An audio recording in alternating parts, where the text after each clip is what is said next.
Hi అండి, ఈరోజు మన ఛానల్లో ఎంతో రుచికరమైన చావల్కి ఖీర్ ఎలా రెడీ చేసుకోవాలో చూసేద్దామండి. గెస్ట్లు వచ్చినప్పుడు గులాబ్ జామున్ అలాంటివి కాకుండా ఇది ట్రై చేయండి, చాలా బాగుంటుంది.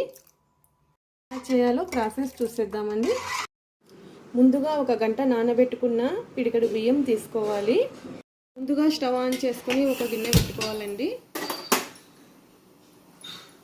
ఇప్పుడు ఇందులోకి 2 టేబుల్ స్పూన్ల నెయ్యి వేసుకోవాలి.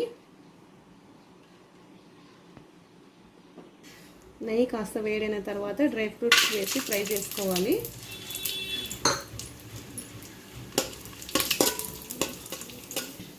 లైట్ గోల్డెన్ కలర్ వచ్చేంత వరకు ఫ్రై చేసి పక్కన పెట్టుకోవాలి. ఇప్పుడు అదే గిన్నెలోకి 1 లీటర్ పాలు వేసుకోవాలి.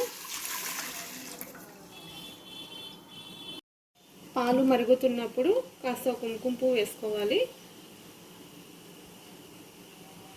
ముందుగానే వేస్తే కుంకుమ పువ్వు ఫ్లేవర్ బాగా వస్తుందండి.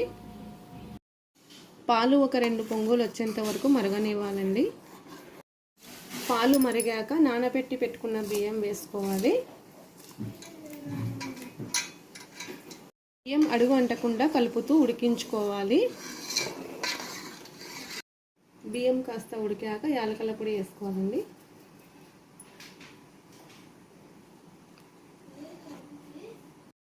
బియ్యం ఉడికినాయండి, ఇందులోకి 1/2 కప్పు చక్కెర వేసుకోవాలి. చక్కెర కరిగేంత వరకు కలుపుకోవాలి. ఇప్పుడు ఇందులోకి వేయించి పెట్టుకున్న డ్రై ఫ్రూట్స్ వేసుకోవాలండి.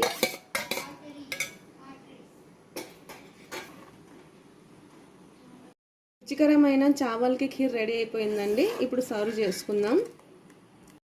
ఎంతో రుచికరమైన చావల్కి ఖీర్ రెడీ అయిపోయిందండి.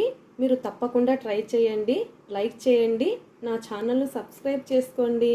Thanks for watching.